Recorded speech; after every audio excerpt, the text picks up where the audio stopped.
Good morning, कैसे हो आप सब। और आज दिन है सैटरडे, तारीख है 19, टाइम हुआ है सुबह 8:30 बजे का। और इतना डिटेल मैं आप लोगों को इसलिए बता रही हूँ क्योंकि मैं अभी जस्ट वॉक से आई हूँ और आज मेरे घर में कुछ गेस्ट आने वाले हैं 10-11 बजे के आसपास।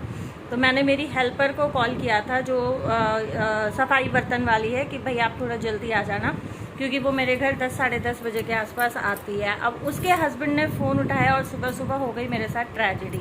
उसके हस्बैंड बोले उसको बहुत तेज़ बुखार है, दवाई लेके सो रही है, वो नहीं आ पाएगी। जो मेरी डस्टिंग वाली लड़की है उसको ऑलरेडी पिछले 3 दिन से बुखार है।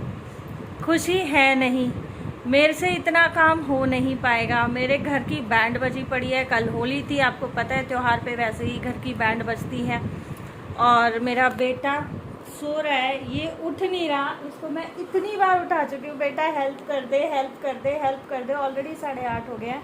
मेरे को खाना भी बनाना है, मेरे को सफाई भी करनी है। मेरे सिंक में बर्तन भी पड़े हैं क्योंकि मैं बर्तन साफ नहीं करती हूँ, तो रात के बर्तन पड़े हैं। और ये उठ नहीं रहा, ये कह रहा है 5 मिनट 5 मिनट 5 मिनट। बेटा जी 5 मिनट हो गए लाला, 2 मिनट मम्मी बस। और ये बच्चों की ना 2 मिनट 5 मिनट ख़त्म नहीं होती है। पता नहीं यार कैसे होगा, बट करना पड़ेगा। क्योंकि मेरे सामने वालों की हेल्पर ना, अभी मैं जब ऊपर आ रही थी तो मेरे साथ लिफ्ट में आ रही थी, मैंने उससे भी पूछा था, मैंने कहा यार आप कर दो, तो बोली दीदी 1 बजे के बाद मैं कर सकती हूँ। मैं गार्ड रूम पे भी बोल के आई हूँ कि अगर कोई मिले तो भेज देना, तब तक मैं बर्तन कर लेती हूँ। बर्तन ज़्यादा नहीं है, कढ़ाई है, एक परात है और ये 2-4 बर्तन हैं क्योंकि मैं और लक्की ही थे सिर्फ। बर्तन निपटा लेते हैं, किचन विचन साफ़ कर लेती हूँ, उसके बाद देखते हैं क्या होता है ना। और पता है जब आप काम करते रहते हो ना, तो अगर आपको किसी दिन एक्स्ट्रा काम भी करना पड़ जाए तो इतनी परेशानी नहीं होती है। लेकिन जब आप काम छोड़ देते हो, किसी पे डिपेंडेंट हो जाते हो और तब आपको वो काम करना पड़ता है, अगर पहले से पता हो तो आप मेंटली प्रिपेयर रहते हो कि हाँ भाई मेरे को ये काम करना है, तो उसके लिए मैं मेंटली प्रिपेयर हूँ, मेरे को पता है कि किस टाइम पे करना है और कौन सा टाइम सूटेबल है। लेकिन जब आपको सडन पता चलता है ना कि ये काम आपको करना है, तो उस टाइम पे बाय गॉड परेशानी इतनी बढ़ जाती है। और सेम चीज़ आज मेरे साथ हुई है। इसीलिए जब हम इस फ्लैट में आए थे ना, तो कम से कम भी 6 महीने तक मैंने कोई हेल्पर नहीं लगाई थी। मैं अपने घर का सारा काम खुद करती थी बच्चों को लगा के। लेकिन उसके बाद हेल्थ इश्यूज़ थोड़े बढ़ते चले गए, दिक्कतें बढ़ती चली गई, तो हेल्पर मेरे को मजबूरी में लगानी पड़ी।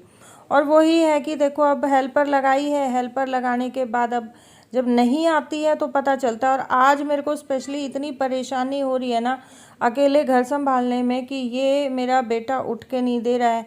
और खुशी है नहीं, खुशी होती है तो वो हेल्प कर देती है और उसके साथ साथ फिर ये भी कर देता है। और ये कल होली खेल के इतना थक गया है कि अब इसको ना उठने में ही आनाकानी कर रहा है, लेकिन फिर भी ये उठ गया। मैं बर्तन साफ़ करके सीधा नहाने चली गई थी इसको बोल के कि भैया तू बेडरूम साफ़ कर ले, तब तक मैं नहा के जोत कर लेती हूँ, क्योंकि मेरा रूटीन आजकल सेट हुआ पड़ा है। और ये देखो मतलब इसने सोचा मम्मी बाथरूम में चली गई तो तू और थोड़ी देर लेट जा। और जब मैं वीडियो एडिट कर रही हूँ ना, तब मैंने देखा कि ब्लैंकेट फोल्ड करते करते फिर सो गया था। फिर इसको एकदम से हुआ तो फिर उठ के और फिर ब्लैंकेट फोल्ड करने लग गया। तो बस बच्चों का यही होता है, खुशी होती है ना तो खुशी एक काम करती है उसके साथ लग लग के कर लेता है, और थकान नहीं होती तो भी कर लेता है। तो जी जब आप डिपेंडेंट होते हो ना, बहुत दिक्कत होती है। तो मेरी यही एडवाइस है कि अगर आपके घर में हेल्पर भी काम कर रही है, फ़र्स्ट ऑफ ऑल तो जितना काम आपसे बन पड़ता है आप खुद से करो।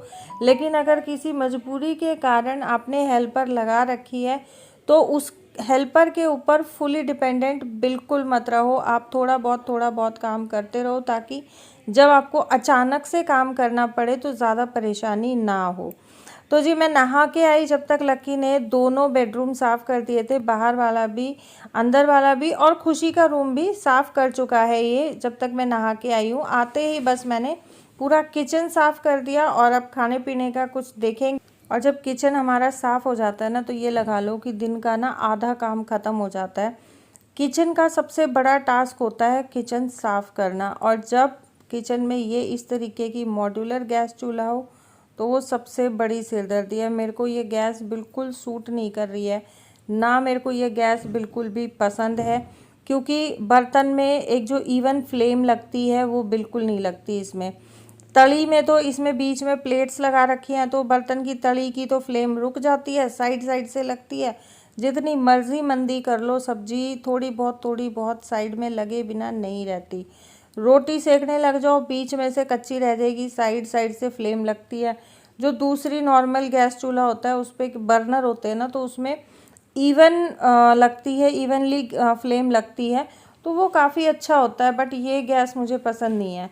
तो जी किचन साफ़ करने के बाद मैं लग गई हूँ झाड़ू लगाने के लिए। लकी बोल रहा था कि मम्मी आप झाड़ू लगा दो, मैं धीरे धीरे मॉपिंग कर दूँगा साथ साथ। तो मॉपिंग के लिए मैंने मना कर दिया कि नहीं, मॉपिंग नहीं करते हैं, कल हेल्पर आ जाएगी, वो आके पोछा लगा लेगी। क्योंकि देखो मेरी भी इतनी हिम्मत नहीं है कि मैं इतना प्रेशर काम का लूँ या इतना मैं लोड लूँ काम का, और फिर उसके बाद फिर मैं अपना पैर पकड़ के बैठी रहूँ। क्योंकि डॉक्टर ने अभी मेरे को ज़्यादा घूमने फिरने के लिए, खड़े खड़े काम करने के लिए मना किया है। इवन डॉक्टर ने ये बोला है कि मुझे खाना भी कंटिन्यू खड़े होके नहीं बनाना है। थोड़ा सा काम किया फिर बैठ गए, थोड़ा सा काम किया फिर बैठ गए, इस तरीके से मैं काम चला रही हूँ। और इसीलिए आज मेरे को बहुत ज़्यादा परेशानी हो रही है काम करने में। शरीर में जब कोई दिक्कत हो जाती है ना, तो बस बहुत ज़्यादा परेशानी आ जाती है। और झाड़ू लगा रही थी, झाड़ू लगाते लगाते खुशी भी आ चुकी है। सो बस यहाँ ड्राइंग रूम बचा है, ड्राइंग रूम में झाड़ू लगा के और उसके बाद मेरा ऑलमोस्ट काम ख़त्म हो जाएगा, सिर्फ खाने पीने का काम रह जाएगा। बाकी आज जो गेस्ट आ रहे हैं वो कोई और नहीं है, ना कोई बाहर से आ रहा है, छोटे वाले मेरे भाई भाभी आ रहे हैं और उसके बच्चे आ रहे हैं। तो पहले भाभी की मीटिंग थी, तो ये हुआ था कि वो 10-11 बजे तक पहुंच जाएंगे, मीटिंग शाम को है। लेकिन अचानक से वो मीटिंग प्रीपोन्ड हो गई और वो 10 से 11 बजे तक मीटिंग हुई। उसके बाद उनका प्लान बना कि ठीक है हम 11 बजे के मीटिंग के बाद निकलेंगे तो 12 बजे तक पहुंचेंगे। फिर थोड़ी देर के बाद पता चलता है कि मीटिंग फिर से पोस्टपोन्ड हो गई है और वो फिर से निकलने वाले हैं। साथ साथ लास्ट वीक जब मम्मी डैडी और बड़े वाले भाई भाभी आए थे, तो बाद में मेरी मदर इन लॉ को मैंने बताया कि आए थे, तो मेरी मदर इन लॉ फिर मुझे गुस्सा कर रही थी कि मैं भी मिल लेती, तूने बताया नहीं। तो आज फिर मैंने छोटे वाले भाई को बोल दिया था कि मम्मी को ले आइयो, और इधर से मैंने मेरी मदर इन लॉ को कॉल कर दिया था कि मम्मी आने वाली है।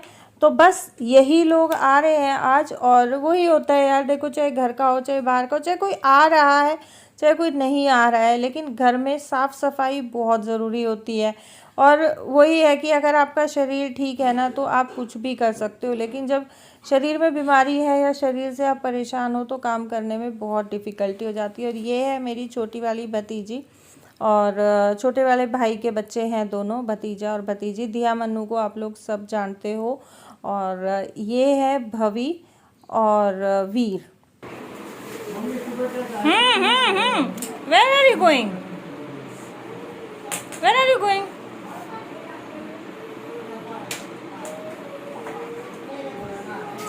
बाहर चलो चलो चलो।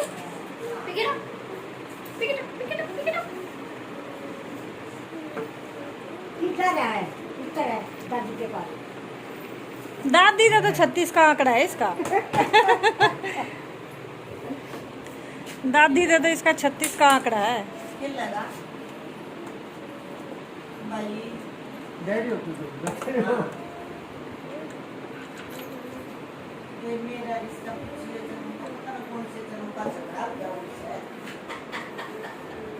यह सासू आपकी, ये आपकी सासू है ना वीर? और जब हमारे घर में ना हमारी फैमिली से कोई आ जाता है, चाहे वो मायके साइड से हो चाहे ससुराल साइड से हो, घर ना बहुत भरा भरा हो जाता है। एकदम से ऐसे रौनक लग जाती है घर में, एकदम से रौनक बन जाती है, बहुत अच्छा लगता है। लेकिन जब वो जाते हैं ना, एकदम से घर खाली हो जाता है, और उस टाइम पे ये रहता है हाय घर खाली हो गया, घर सूना सूना हो गया। तो बस यही रहता है। और आज हमारे घर में भी पूरी रौनक लगी पड़ी है, बच्चे आ गए हैं, दोनों मम्मियाँ हैं, भाई भाभी हैं। What are you doing? What is this? Give it to me. Thank you. One more. One more. No, no, no. Don't eat. No. Baby, ah. 哎， गंदा। 你看， Hey, 你看， ganda. 你看，你看， Hey, 你看， वो आ करने में कुछ भी नहीं लगता। Yes. What do you want? What do you want? What do you want to play? Lucky भैया. You want Lucky भैया? जैसे मैं कर रहा वही कर रहा।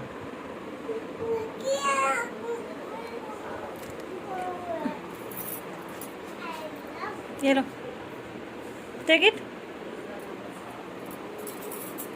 ना ना No.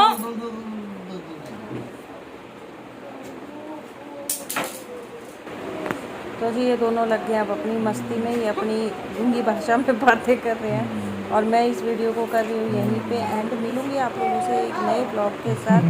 अगर ये वीडियो आप लोगों को पसंद आई हो तो उम्मीद करती हूँ कि वीडियो को आप लोग लाइक और शेयर ज़रूर करोगे। चैनल अभी तक सब्सक्राइब नहीं किया है और आपको वीडियोस पसंद आ रही हैं तो चैनल को प्लीज़ सब्सक्राइब कर लेना ऑल नोटिफिकेशन वाली बेल आइकन के साथ। Thank you so much for watching all of you.